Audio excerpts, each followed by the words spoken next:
Hello, and welcome back to Horrors Revealed. Today, we step into the eerie silence of forgotten places with 6 terrifying F this, I'm out moments shared by abandoned building explorers.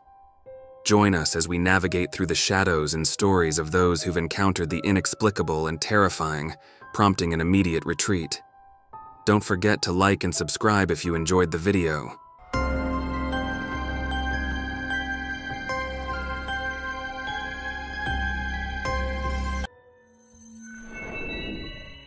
The location was an abandoned municipal jail set up in the foothills of the mountains in a valley town in Utah.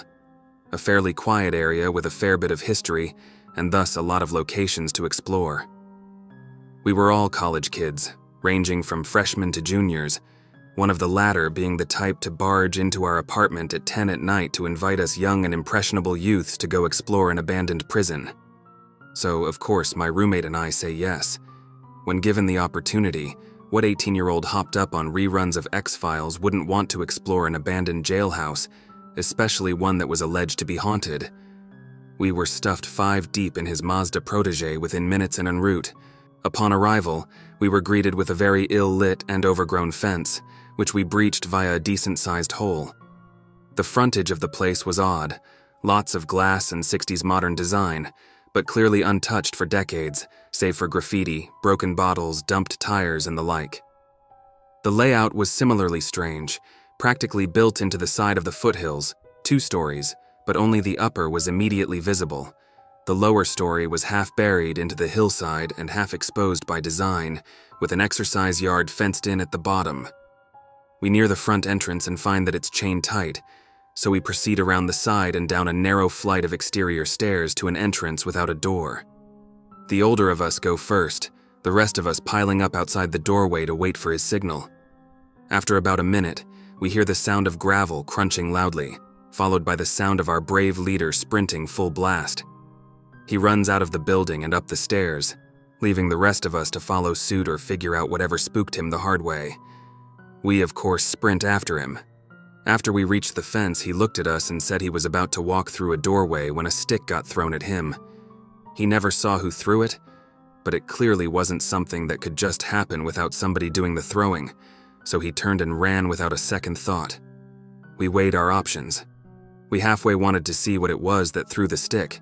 However, we didn't want to get killed by whatever ghoul, hobo, or otherwise had done the throwing. So, of course, we made a slow approach back toward the building, but with hopes of finding a different way in. Not halfway to the building, we hear this freakish, unhuman-sounding moan, literally like whatever was making it was right beside us, but we knew it came from inside the jail. Without a word, we all stood, turned, and ran as fast as humanly possible through the hole in the fence back to the Mazda. Whatever or whoever made that sound was definitely not something we had any desire to see up close. There's this place in the northern Adirondacks called Tahawus. It's a twice-abandoned ghost town that my mother was fascinated with. We went there seemingly every other month. The houses would degrade more and more, but one would always stay the same. The Roosevelt Cabin. It was maintained because of how important it is to history, and although it was supposed to be, it was never locked. We'd gone in there dozens of times, but the last time was when I decided to stop going to Tahawus for good. I don't know why, and for those who don't believe in ghosts, this might not sound real, but it felt so strange when I entered, like the feeling you get when you're silent in a room full of people yelling and fighting. Then suddenly a chill went down my spine, and I had a vision, things that aren't rare for me, of myself hanging from a rope on the 2nd story with the ground broken beneath me. Typical horror movie dumbass here, I decided to go up on the 2nd story anyway. I'm not sure what room it was, maybe a bedroom, but the floor felt unstable there. It would creak, shift, and moan like it would give out any second. Then I noticed something out of the corner of my eye. It was a rope, and I couldn't stop myself from running away in terror. My family kept asking me why I never wanted to go back, because they said it was our town, but it isn't, and never should have been. That town belongs to something else, something that didn't want us there. If you ever want to go there, it's near Newcomb in New York. Look it up and be careful. I'm never going back, but that doesn't mean you shouldn't. Despite my belief that it's haunted, the town is beautiful. Just watch out for rattlesnakes on those trails, and unless you have the stomach for hauntings, do not go in the Roosevelt cabin. 2. Location scouting for a shoot, looking for an old abandoned farmhouse. I lucked out to be with some people on the first incident. We were told of an old farmhouse amongst a grove of trees, so we went to look. After a bit of poking around, I stepped into the linoleum in the kitchen and my foot went straight through, like stepping on a sheet of paper. Half my body went through, but somehow I caught myself with my arms and my one foot still on the firm floor. I called for help, crawled, and pulled myself out. It turns out there was a cistern under the kitchen. All those years of having floorboards covered with linoleum and moist air below had caused the entire wood slats below to rot into basically nothing. I'm somewhat afraid of the dark and closed spaces, and it still gives me a horrifying feeling, imagining if I had been alone and had gone right into that cistern.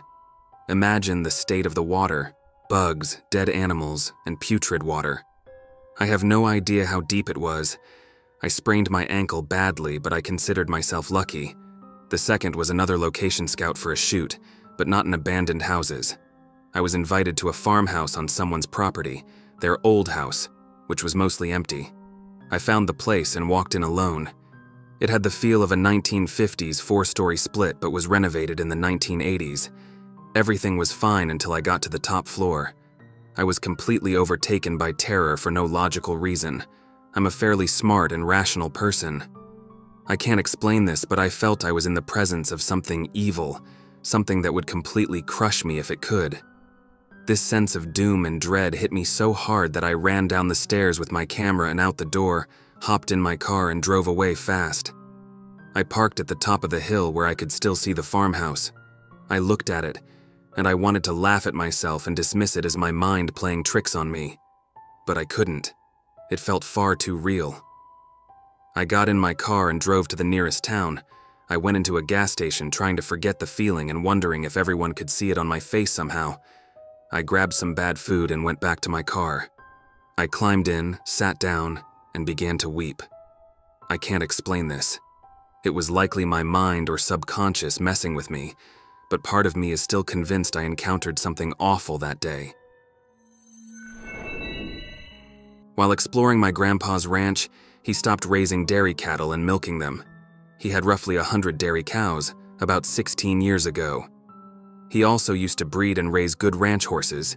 He had 45 horses, and he had about 400 beef cattle, now down to 100.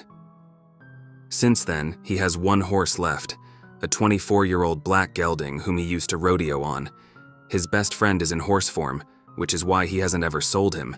The reason he stopped with the dairy cows and horse business was because the economy dropped so drastically that he had to pick and choose what he could afford to keep doing. Also, he had 2 heart attacks related to his stress levels from running a ranch with just himself and my aunt helping. He still grows and sells hay. I was pretty young, but I remember seeing all his horses out in huge meadows with foals, baby horses, that would run up to you to see you, and all his cattle spread out across the hundreds of acres. I remember the dairy cows and seeing one of them have a calf. I was about 4 years old. Anyway, I was exploring the old dairy section of the ranch. It is very eerie, especially at dawn and dusk. I was out there at dusk and the old light outside the milking barn is still on. It never turns off. I found a calendar on the wall inside the barn, and it was from May 1996. I have never moved since then. There is still grain on the floor, and there is still water in the troughs. I stumbled upon a couple dead cats inside the barn, and a dead cow right outside the barn near where he let the dairy cows out into a meadow every day. Inside the milk barn, there is an upstairs. I don't go up there because you will fall through the floorboards, but I heard footsteps above me and it scared the hell out of me. My great-great-grandpa bought this ranch, and he died on the ranch, along with great-grandpa, and I'm sure my grandpa will too. He is 78 currently. I believe they are still there as spirits doing their routine on the ranch. My family started the ranch probably around 120, 130 years ago. I was exploring an old abandoned TB hospital that was later a hospital for mentally ill youth with some friends. It was located kind of on a hill, in a wooded area removed from the nearby main roads. and we had to slip under a fence to access the property. Everything went pretty well for most of our exploration. There were some eerie remnants of its former life, like empty rooms with lone rocking horses, an old stage or theater, and those weird metal bed things used for embalming, or perhaps just washing patients down. On the 3rd or 4th floor, there was a room labeled morgue in spray paint. One of my buddies and I decided to check it out, and upon entry it looked to be some sort of power control room with big fuses arrayed across a bunch of big control boards. We walked in for a closer look with our flashlights, when suddenly the big steel door slammed shut behind us. The damn thing no longer had a knob or handle on our side, so there was no way for us to get out. We started pounding somewhat anxiously on the door to get our other friends' attention when I started hearing movement and fuses popping out of their sockets and clattering to the ground. Not long after, our friends heard, and were able to get the door open from the other side. That was kind of our cue to wrap things up, since that situation could have been pretty ugly if we didn't have other people in the place to hear us. As for the door, noises, and fuses, in hindsight, I attribute them to natural phenomena. Perhaps the door hinges were warped, and the banging on the door may have made some of the fuses pop out of the boards. Still pretty damn creepy in the moment, though. This happened maybe 4 years ago. Not a building, but a graveyard in an old abandoned coal town called Red Ash. This place is notoriously haunted, and there are multiple stories, sightings of apparitions, and paranormal activity in the area. There are multiple legends about a graveyard of child coal miners, a woman who cries over her grave every night, the spirits of coal miners walking along the train tracks, a witch's shack, and a demonic goat man, among other things. There's legit so many stories about this place, and if you ask anyone in my area, they'll tell you about it. Most people actually avoid this area because of the stories, but mostly because it's on a back road with one-lane bridges and potholes. But not dumb teens, and my friends and I just so happened to have been dumb teens. So one night I was driving around with a couple of friends when we just started talking about the place. Friend A and I had never been there, so friend B insisted we go right then. This place is like a 30-ish minute drive from where we all live, so friend A and I were like, yeah, sure, let's go. So we drive all the way out in this deep neck of the woods in a tiny 2-door Mini Cooper, with the intention of finding all the legends, starting with the graveyard. We never got past the graveyard. We all got out of the car once we found the graveyard and started looking around for any signs of the paranormal. All of us were jumpy as hell because it's like 2 a.m. We keep hearing footsteps in the woods, probably goats, and the only adequate light we had was our phone flashlights. We try to take our time, and I split off from our terrified group huddle to look around. Friend A and B are looking around one side of the graveyard, and I'm making my way to the other. Note, the graveyard is very small.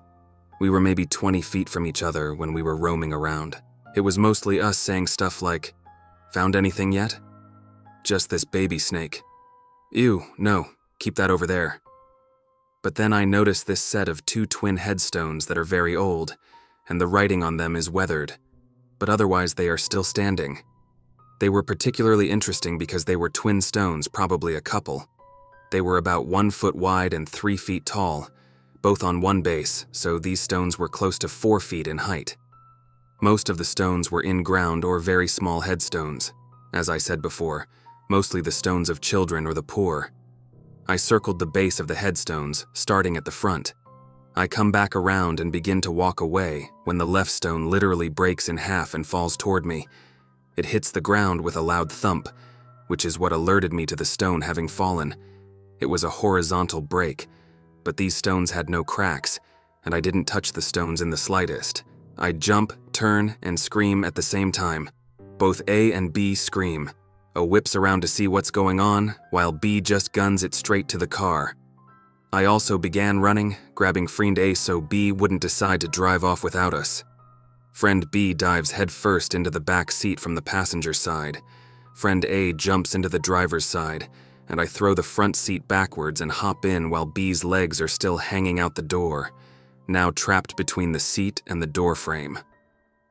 We drive off with the passenger door still open, and I'm holding it as closed as it will go with B's legs still hanging out. As we're driving, I pull my seat up so B can actually get into the car. I'm actually laughing my ass off now that I'm thinking about this again. We're all traumatized, shook even. But now we're filled with questions and gushing with adrenaline, so we do the stupid thing of turning around and going back to the graveyard to find that the top half of the stone is completely missing now. There were maybe 10 minutes between us leaving and coming back, and in that time, the piece of the tombstone that broke off had completely disappeared. We decide we've had enough and leave for the night. We've gone back a few times after that, and it's always spooky, but we've never had quite the same encounter as our first visit. I actually plan to buy some cheap ghost hunting equipment and have those friends go back out with me because this place is a goldmine of spooks.